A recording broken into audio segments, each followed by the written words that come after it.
What's good, YouTube, and welcome to the house. Yes, this is a Hunter x Hunter shirt. Please finish the anime. One day you left us in a good place, but I'd love to see it get done. That's neither here nor there. Let's go ahead and get into today's market watch, starting with the Drytron buyouts. This did very well at the PPG, taking first place. It's done well in other locations, and we even knew it was going to go up in price, but it slow rolled its way there. Last week, I think you could still get Drytron Nova at a low of 25 to 27, and now even with sales, we see a solid market price of about $35.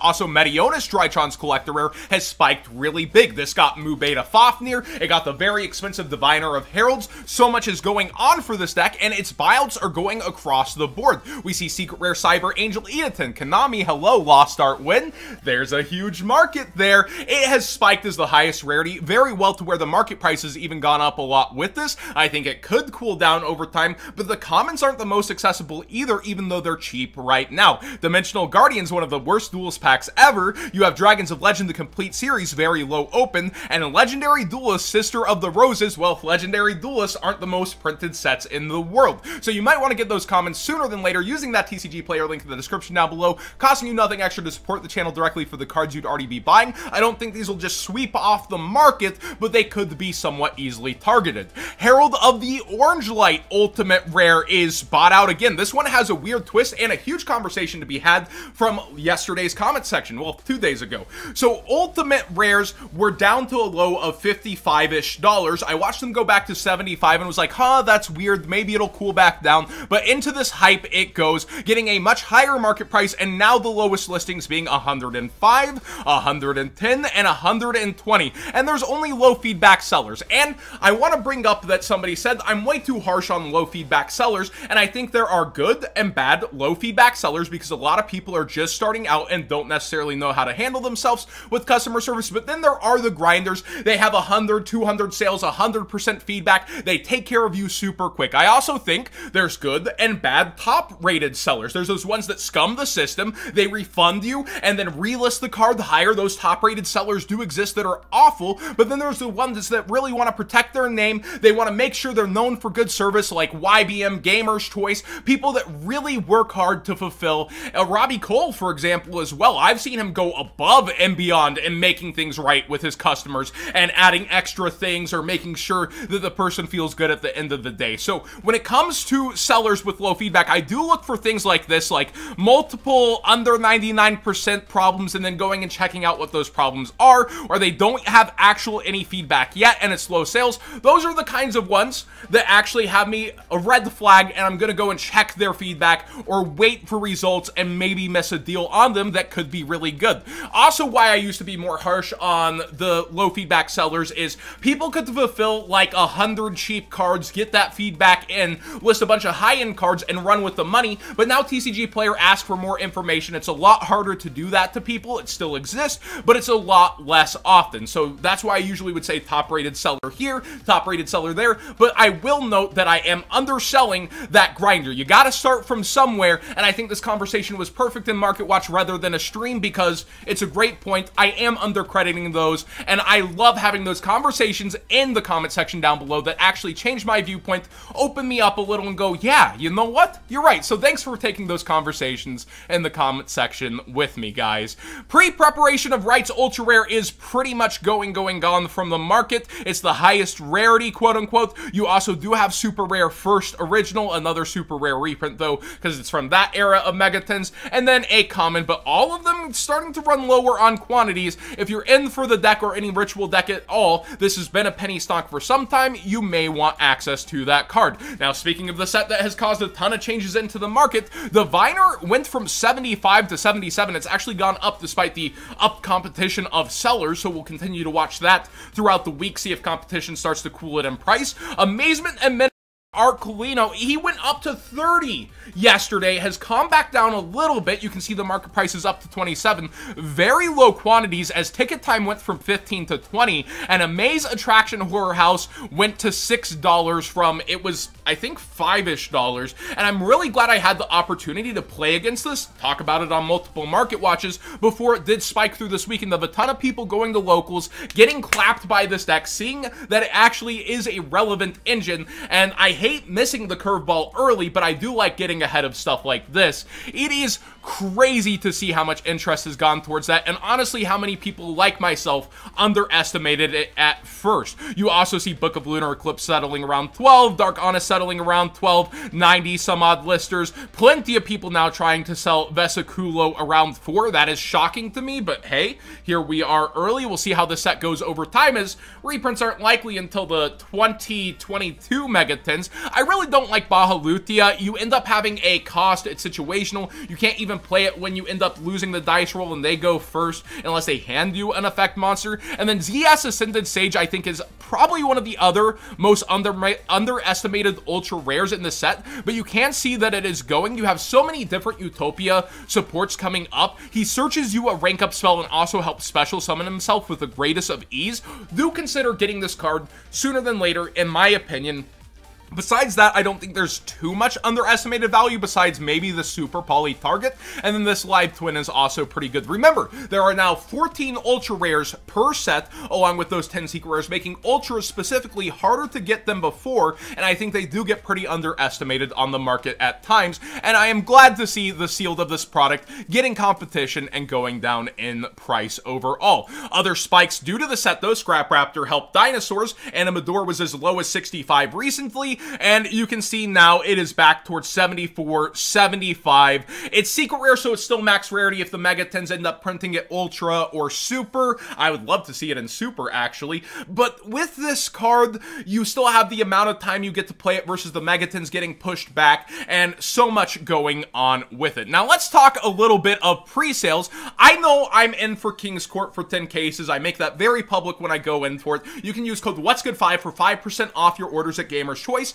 to get yours own a little bit cheaper and support the channel directly. But something interesting I noticed with the pushback, you only have from OTS's 3 days and from launch date 1 singular day versus the big event coming. And oh, I guess I have Battles of Legends next, my bad.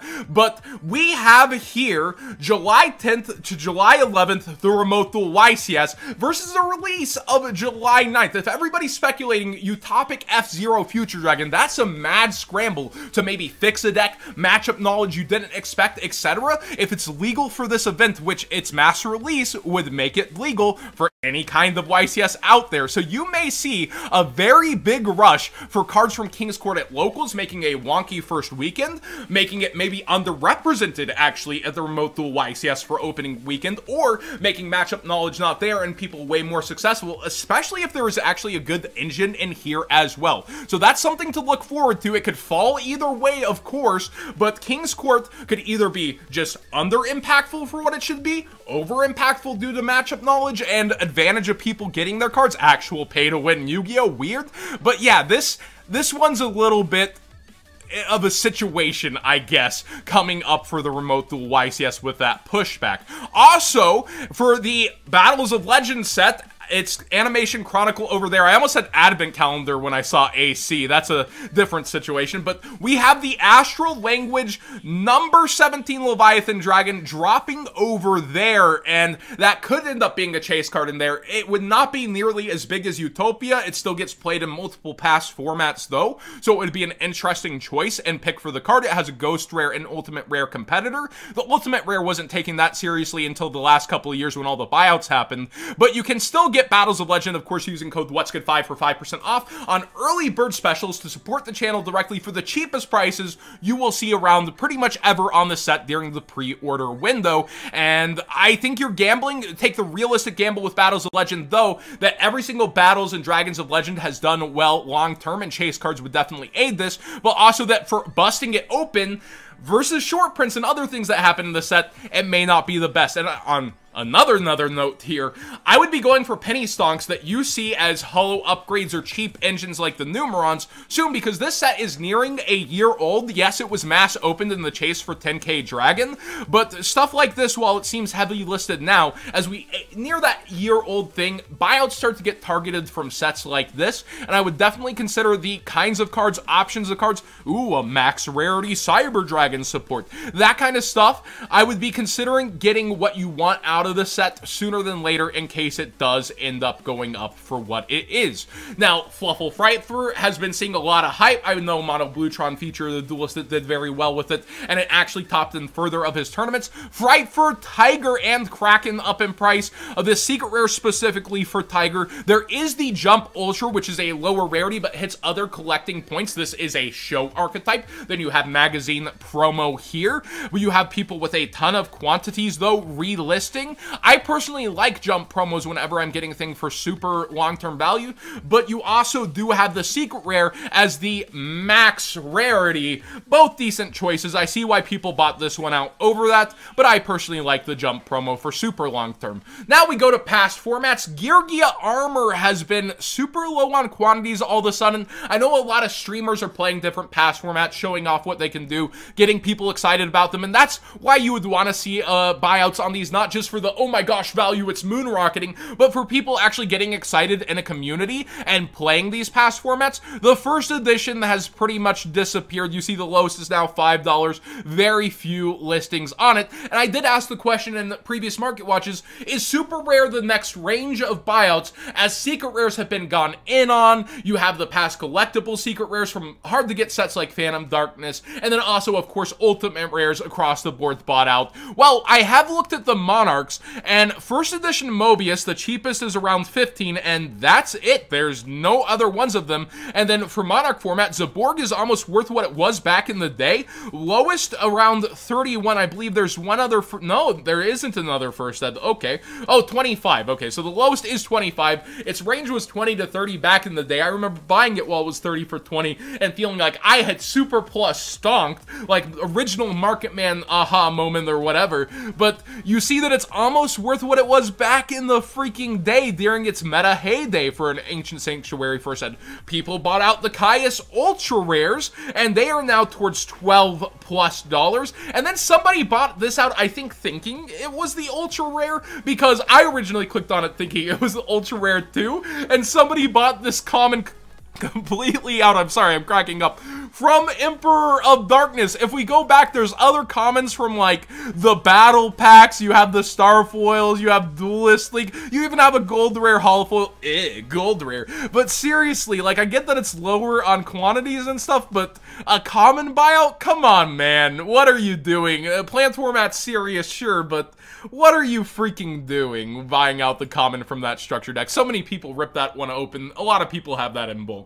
That Stalos actually hasn't moved if you want to get maybe ahead on the one, but it's not the most played Monarch in the world, but still around $350 for its first edition super. And then Ryza, I noticed, for its first edition is still pretty cheap, around $5. It's not as if it's moon rocketed out of left field, out of nowhere, but it does go up somewhat quickly towards $8 with only a few listers. So people have been getting together those past Monarchs from their childhood or because they know there's a legacy to them, and it goes with that conversation. Old school super rares going, and hard to get set Soul of the Duelist. Is that the next place people pump their money in? We'll wait and see how those actual sales rates pan out too. But what do you think about that and everything going on with the meta and how the market has just been so freaking crazy lately? What do you think about King's Court lining up with that remote duel YCS? Will some people get some really huge wins off of, oh my gosh, that's a thing, I didn't know that was out today, what is freaking happening? So spread the word on that, because King's Court should be pretty huge,